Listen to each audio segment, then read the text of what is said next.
Today on THF Digital, we have with us Dr. Sharon Belenzon, Professor of Strategy at Duke University Fuqua School of Business. Having conducted extensive and intensive research in the field of firm organization, innovation and performance, Dr. Belenzon has been featured in some of the top academic journals. So let's talk to Professor Belenzon and try and find out if there's a mantra to become a successful entrepreneur and how to ensure the right pool of talent in the organization. First question to you is there a formula to become a successful entrepreneur? I think your question is really interesting, but I think it's the wrong question. I think what you should ask is, what is the right environment that can foster successful entrepreneurship? Because at the end of the day, most entrepreneurs fail. And the only question that one should ask is what happens after they fail. And countries differ drastically in the way they treat failed entrepreneurs.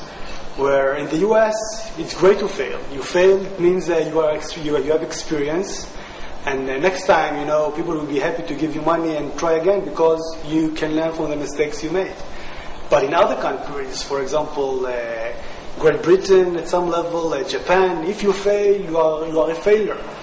And there is a famous quote by Newton, I think, Sir Isaac Newton, addressing the British Parliament, saying, I didn't fail, I just found 10,000 ways that did not work. And so again, I think the important thing is how you treat entrepreneurs and how you create the right environment that can foster risk-taking and entrepreneurial activities. Talking about entrepreneurship, a very important aspect of it is manpower planning. So how does an entrepreneur ensure to bring in the right pool of talent who actually thinks about the organization the way he or she does? So building the right team is like the most important and difficult task any venture faces, I think. There is no clear formula or understanding what is the best way to structure an organization. What I can tell you is that at the end of the day, everything boils down, I think, to incentives. Having the right incentive structure, knowing how much to compensate in the short term and how much to compensate in the long term. At the end of the day, when you are a young venture, partnering with someone is very similar to marrying someone. It's very important that you understand that. And many businesses at the end of the day fail because they chose the wrong partner. So what I would suggest is first try and understand exactly what is the added value of each individual. Find ways to make sure this individual would work as hard as he can to make the project successful, and that his incentives are aligned with your incentives. For example, if you just give him a wage, then these wages have different incentives than they're giving, for example, equity stakes. So I'm really for giving equity stakes for all parties that are involved in an early stage startup. Another thing which is very important is think about divorce. Think about situations where things do not go very well. You must find ways to part ways as friends, otherwise the venture is very likely to fail. So one problem that most organizations face is retaining the talent. So what does an entrepreneur do to actually align its talent management chain from talent acquisition to retention? So labor retention is a major issue for both young and mature organizations.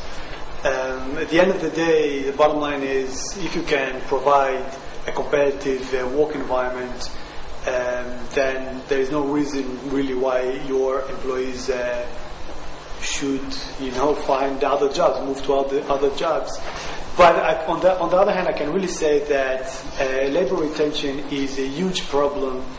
I think mostly from the large companies' point of view than the small ones. I think Microsoft, for example, has many problems retaining its employees than a small startup, specifically because young people, talented people, would prefer to go after the dream of becoming wealthy and becoming successful entrepreneurs rather than working for a company for a wage and a career. And you see it a lot in Silicon Valley. There are many articles actually on this issue. So I would say if you are an entrepreneurial firm, the concern may be a bit lower than if you are a large firm.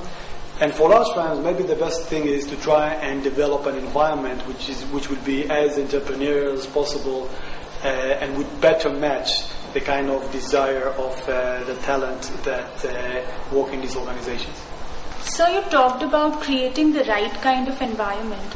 Now the next challenge that an organization faces is to build a leadership pool. Of late, we've seen a lot of organizations facing a lot of succession issues. So what can an organization do to avoid messy transitions? What is the right way to implement succession plans? So your question is extremely relevant to one specific type of businesses which is very prevalent in most countries in the world, which is family businesses. Family businesses are the kind of businesses that are run by a family, and succession is typically a major issue in these families for many, many different reasons. From an economic standpoint, from a performance standpoint, most evidence suggests that family succession is associated with a decrease in performance. And the main simple rationale is that once your talent pool is limited to family members, you are less likely to draw upon a highly talented professional manager. And obviously, family managers have implications to the kind of talent you attract. CEOs or professional CEOs or any kind of talent aspiring to work in family businesses have different characteristics than the kind of talent that works in non-family businesses. If you know that at the end of the day, no matter how good you are, someone at the top who is a family member will make the decisions, it can obviously affect your incentives, and you need to be of specific character to be willing to work in these kind of organizations. But again, there are many complicated tax, legal, and economic issues which are associated with successions, and of course, as you may suggest, implications for the incentives and the willingness of talent to stay in the organization as well. That was a very good answer, sir. Just one last question. What are the qualities that you personally admire in a leader? From my experience, there are two kinds of leaders, good leaders. One type is the kind of leaders that can manage conflicts within the organization and can manage them well and resolve conflicts in a good way. But I think the best leaders I've faced and I've been working with are the kind of leaders that can actually prevent conflicts from happening.